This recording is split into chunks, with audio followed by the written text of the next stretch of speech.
जय श्री कृष्ण, जय श्री कृष्ण। पद्मा एकादशी का महात्म। युधिष्ठिर जी पूछते हैं, हे केशव, भादो महीने के शुक्ल पक्ष में जो एकादशी होती है उसका नाम, देव और विधि क्या है, कृपा कर बताएं। तब हमारे भगवान श्री कृष्ण चंद मुरली मुकंद आनंद कंद नंद नंद चंद कहते हैं, राजन सुनो, इस विषय में तुम्हें अचरज से भरा एक व्याख्यान सुनाता हूँ, एक कथा श्रवण करो, जिसे ब्रह्मा जी ने महात्मा नारद जी से कहा था। नारद जी ने पूछा, हे चतुर्मुख जी, आपको नमस्कार है। मैं भगवान श्री विष्णु की आराधना के लिए आपके श्रीमुख से श्रवण करना चाहता हूँ भादो महीने के शुक्ल पक्ष की एकादशी का वर्णन। ब्रह्मा जी ने कहा, हे मुनि श्रेष्ठ, तुमने बड़ी उत्तम बात पूछी है, क्यों न पूछो। भगवान श्री विष्णु के भक्त जो ठहरे, भादो के शुक्ल पक्ष की एकादशी पद्मा के नाम से विख्यात है।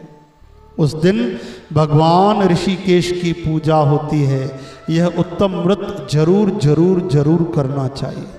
सूर्यवंश में मांधाता नाम के एक चक्रवर्ती सत्य प्रतिज्ञ प्रतापी राज ऋषि हो गए हैं। सच पे चलने वाले तेजस्वी महासम्राट और राजाओं में ऋषि, राजा भी ऋषि भी। वे प्रजा का अपने औरस पुत्रों की तरह, सगे बेटों की तरह धर्म से पालन किया करते थे। उनके राज्य में अकाल नहीं पड़ता था, मन की चिंताएं नहीं सताती थी, बीमारियों का प्रकोप नहीं होता था। उनकी प्रजा निर्भय धन धान्य से समृद्ध थी। महाराज के खजाने में केवल न्याय से कमाया धन ही इकट्ठा था। उनके राज्य में 7 वर्ण आश्रमों के लोग अपने अपने धर्म में लगे रहते थे। मांधाता के राज्य की भूमि कामधेनु के समान फल देने वाली थी। उनके राज्य करते समय प्रजा को बड़े सुख की प्राप्ति होती थी। एक समय किसी कर्म का फल भोग मिलने पर राजा के राज्य में 3 वर्षों तक वर्षा नहीं हुई। इससे उनकी प्रजा भूख से पीड़ित हो नष्ट होने लगी। तब सारी प्रजा ने महाराज के पास आकर इस तरह कहा। प्रजा कहने लगी, हे नृप श्रेष्ठ, आपको प्रजा की बात सुननी चाहिए। पुराणों में संतों ने, पुरुषों ने, महात्माओं ने जल को नारा कहा है। नारा ही भगवान का अयन निवास स्थान है, तभी तो वे नारायण कहलाते हैं। नारायण नारायण नारायण स्वरूप भगवान श्री विष्णु सर्वत्र व्यापक रूप में विराजमान हैं। वे ही मेघ होकर वर्षा करते हैं। वर्षा से अन्न पैदा होता है, अन्न से प्रजा जीवन धारण करती है। हे नृप श्रेष्ठ, राजाओं में श्रेष्ठ, इस समय अन्न के बिना प्रजा का नाश हो रहा है। कोई उपाय कीजिए महाराज, जिससे हमारा गुजारा हो, योगक्षेम का निर्वाह हो।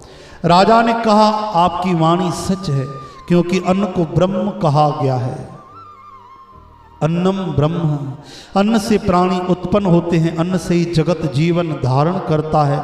लोक में ऐसा सुना गया है कि पुराण में विस्तार के साथ वर्णन है, राजा के अत्याचार से प्रजा को पीड़ा होती है। राजा अगर कोई पाप करे तो प्रजा दुखी होती है। किंतु जब मैं बुद्धि से विचार करता हूं तो मुझे अपना किया हुआ अपराध नहीं दिखाई देता। मैंने तो कभी कोई पाप किया नहीं, ईमानदारी से राज्य चलाया। सच में राजा तो प्रजा को अपने संतान की तरह पालन करते थे, धर्म से चलते थे, फिर ऐसा क्यों?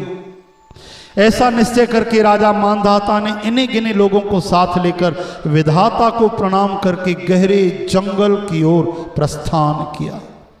वहां जाकर बड़े बड़े मुनियों तपस्वियों के आश्रमों पर घूमते फिरे। एक दिन उन्हें ब्रह्मपुत्र अंगिरा ऋषि का दर्शन हुआ। अंगिरा ऋषि, जिनके शरीर से तेज प्रस्फुटित होता था, उन पर नजर पड़ते ही राजा बड़ी खुशी में भरकर वाहन से उतर पड़े। इंद्रियों को काबू में करते हुए दोनों हाथ जोड़कर चरणों में दंडवत प्रणाम किया। मुनि ने कहा स्वस्ति, राजा का अभिनंदन किया, राज के जो 7 अंग होते हैं उनकी कुशल पूछी, किला, दुर्ग, मंत्री, मित्र, खजाना आदि आदि।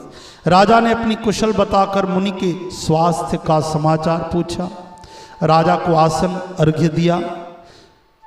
ग्रहण कर जब मुनि के समीप बैठे, कारण पूछा। राजा ने बताया, भगवान, मैं धर्म अनुकूल प्रणाली से धरती का पालन करता हूँ, फिर भी वर्षा नहीं हो रही, क्या कारण है? मैं नहीं जानता। ऋषि कहते हैं, राजन, यह सब युगों में उत्तम सत्य युग है। इसमें सब लोग भगवान के चिंतन में लगे रहते हैं। इस समय धर्म अपने चारों चरणों से भरा होता है। इस युग में केवल ब्राह्मण ही तपस्वी होते हैं, दूसरे लोग नहीं। किंतु महाराज, तुम्हारे राज्य में एक शूद्र तपस्या कर रहा है सतयुग में। इसी कारण मेघ वर्षा नहीं करते। तुम उसे रोको, जतन करो जिससे बारिश हो। राजा ने हाथ जोड़े कहा, मुनिवर देखिए, एक तो बेचारा तपस्या में लगा है, दूसरे निरपराध है, मैं उसका अनिष्ट नहीं करूंगा। आप दोष को शांत करने वाले किसी धर्म का उपदेश करें। ऋषि कहते हैं, राजन, अगर ऐसी बात है तो एकादशी का व्रत करो। भादो महीने के शुक्ल पक्ष में जो पद्मा नाम की विख्यात एकादशी होती है, उस व्रत के प्रभाव से निश्चय ही उत्तम बरसात होगी। राजा, प्रजा, परिवार के साथ तुम एकादशी का पालन करो। महर्षि के वचन सुनकर राजा घर आए, प्रणाम कर और चारों वर्णों की प्रजा के साथ अजा एकादशी का व्रत किया। और एक एकादशी करने से ही मेघ गरज बरज के पानी बरसाने लगे, धरती जल से ढक गई, हरी हरी खेती, हरियाली शोभा पाने लगी। उस व्रत के प्रभाव से सभी सुखी हो गए। भगवान श्री कृष्ण कहते हैं, राजन, इस तरह इस उत्तम व्रत का अनुष्ठान जरूर करना चाहिए। पद्मा एकादशी के दिन जल से भरे हुए घड़े को पानी से ढककर दही चावल के साथ ब्राह्मण को दान देना चाहिए और छाता जूता भी देने चाहिए। दान करते समय ये मंत्र पढ़े, नमो नमस्ते गोविंद बुद्ध श्रवण संज्ञक अघौघ संशयम कृत्वा सर्व सौख्य प्रदो भव भुक्ति मुक्ति प्रदश्चैव लोकानाम सुखदायक है। बुद्ध श्रवण नाम धारण करने वाले भगवान गोविंद आपको नमस्कार है, नमस्कार है। मेरे पापों का नाश करके आप मुझे सब तरह के सुख दें और पुण्यात्मा जनों को भोग मोक्ष देने वाले प्रभु, आप महासुखदायक हैं। राजन, इसके पढ़ने श्रवण भर करने से मनुष्य सब पापों से मुक्त हो जाता है। बोलो एकादशी मैया की जय।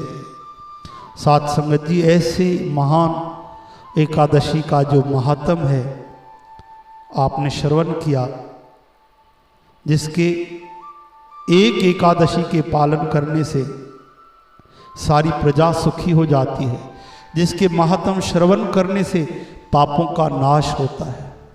बड़े बड़े पुण्य करने से भी पाप नाश नहीं होते, एकादशी श्रवण करने से ही होते हैं। तो फिर उपवास करने से और कीर्तन करने से कितने लाभ होते होंगे, आप कल्पना कीजिए।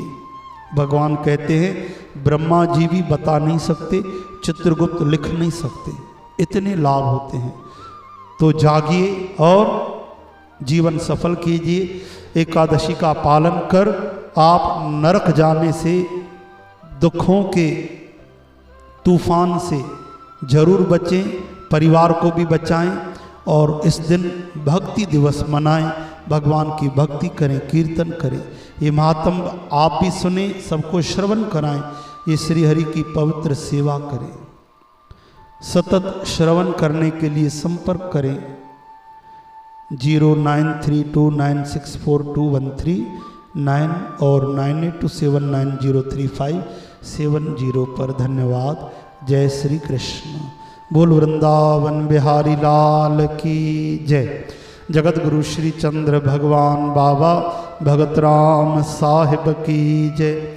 एकादशी मैया की जय। गौ माता की जय। आज के आनंद की जय। आयो लाल कयो झूले लाल। नमः पार्वती पतये हर हर महादेव। हर हर महादेव। हर हर महादेव। जय श्री कृष्ण। जय श्री कृष्ण। जय श्री कृष्ण।